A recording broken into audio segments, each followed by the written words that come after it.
जय श्रीमन नारायण, लक्ष्मी नारायण। भक्ति सागर चैनल में आप सभी भक्तों का स्वागत है। कार्तिक मास का 5वां अध्याय। आप भक्तों ने अगली वीडियो में कार्तिक मास का 4था अध्याय सुना था। इस वीडियो में कार्तिक मास का 4था अध्याय व्रत कथा। राजा पृथु बोले, हे मुनि, आपने कार्तिक और महामास का विस्तार फल कहा। अब इसके विदित स्नान की विधि, नियम और उद्यापन की विधि भी आप हमसे कहिए। नारद जी ने कहा कि आप विष्णु भगवान के अंश और उत्पन्न हुए हैं, अतएव ये बात आपको मालूम ही है। तथापि मैं यथोचित विधान आपसे कहता हूँ, उसे सावधान मन से सुनिए। अश्विन माह की शुक्ल पक्ष एकादशी से शुद्ध होकर कार्तिक मास का व्रत करना आरंभ करना चाहिए। इस व्रत को करने वाला सर्वदा रात्र के चौथे पहर में उठे, जल का पात्र लिए हुए गांव से बाहर पूर्व अथवा उत्तर दिशा, हमेशा दिन में अथवा सायंकाल को कान पर जनेऊ डालकर, पृथ्वी पर तृण को बिछाकर, सिर को कपड़े से ढककर, फिर मुख को स्नान पूर्वक बंद कर, थूक तथा व्यास को रोककर मूत्र त्याग करे।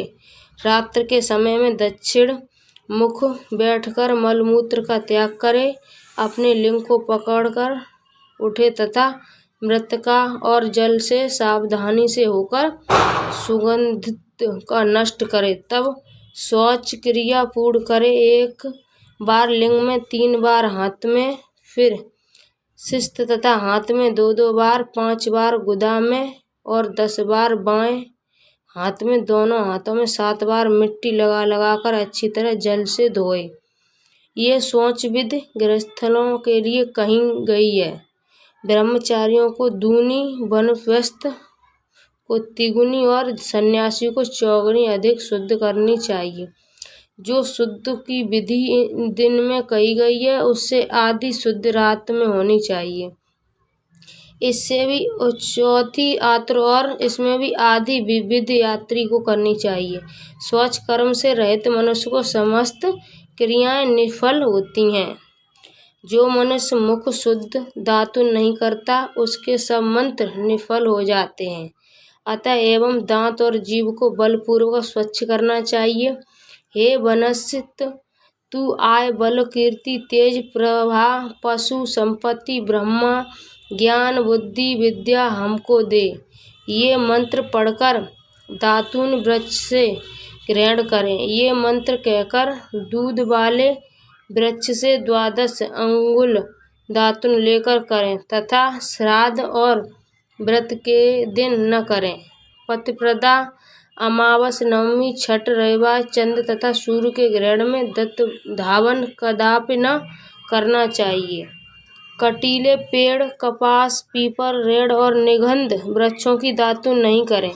तत्पश्चात फूल, माला, चंदन और पान इत्यादि पूजन सामग्री लेकर प्रसन्न मगन हो भक्ति पूर्वक विष्णु भगवान अथवा शिव जी के मंदिर जाएं। वहां देवताओं का अर्घ्य, आचमनी आदि वस्तुओं से अलग अलग पूजन कर प्रार्थना तथा ब्राह्मण कर नित्य मंगल कृत्य करें। फिर ताल, भेड़, मृगद आदि को बजावें, गावें और नर्तकों के साथ नाचें। फिर माला, चंदन, तंबूलादिकों ने उन गायकों का भी पूजन करें जो गाए आए हों, क्योंकि देवस्थान में गाने वाले में साक्षात विष्णु भगवान की ही मूर्ति है। ये लोग सत्ययुगादिक में विष्णु भगवान को तपस्या, योग और दान द्वारा प्रसन्न करते हैं, किन्हीं कलयुग में अनुरागित सहित भगवत गुणान के भगवान को प्रसन्न करने के लिए प्रधान माना गया। हे राजन, मैंने एक बार विष्णु भगवान से पूछा था कि आप अधिकतर कह सकते हैं।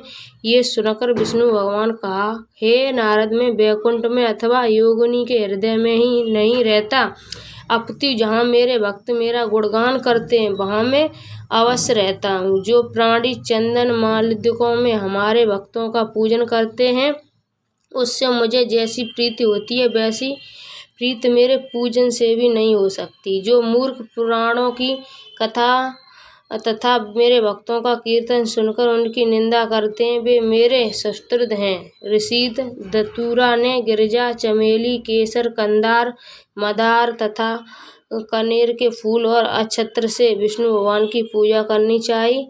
अठहल, गंध, ऋषि, चूही, मालती, केवड़ा के पुष्पों से शिवजी का पूजन नहीं करना चाहिए। लक्ष्मी की अभिलाषा करने वाले पुरुष को चाहिए कि तुलसी पत्र से गणेश जी की, दुर्वा से दुर्गा जी की और अगस्त के फूल से सूर्य नारायण की पूजा न करें। जिन देवताओं के लिए पूजा में जो फूल चढ़ते हैं उन्हीं से उनका पूजन करें। इस प्रकार पूजन समाप्ति के पश्चात देवादिदेव विष्णु भगवान से क्षमा याचना करें। हे सुरेश्वर, हे देव, मेरे पास न मंत्र है और न क्रिया है, भक्ति से भी मैं हीन हूँ। जो कुछ भी आपकी पूजा मैंने की है, आप हमारी पूजा को पूर्ण करें। इतना करने के बाद परिक्रमा करके दंडवत प्रणाम करें। पुनः क्षमा प्रार्थना करके गायन, कीर्तन आदि करना चाहिए। जो मनुष्य शिव और विष्णु भगवान की विधिपूर्वक कार्तिक मास की रात्रि में पूजा करते हैं, वे पवित्र आत्मा होकर अपने पूर्व पुरुषों के साथ विष्णु लोक को जाते हैं। कार्तिक मास का 5वां अध्याय समाप्त। बोलिए जय श्रीमन नारायण, लक्ष्मी नारायण, राधे राधे।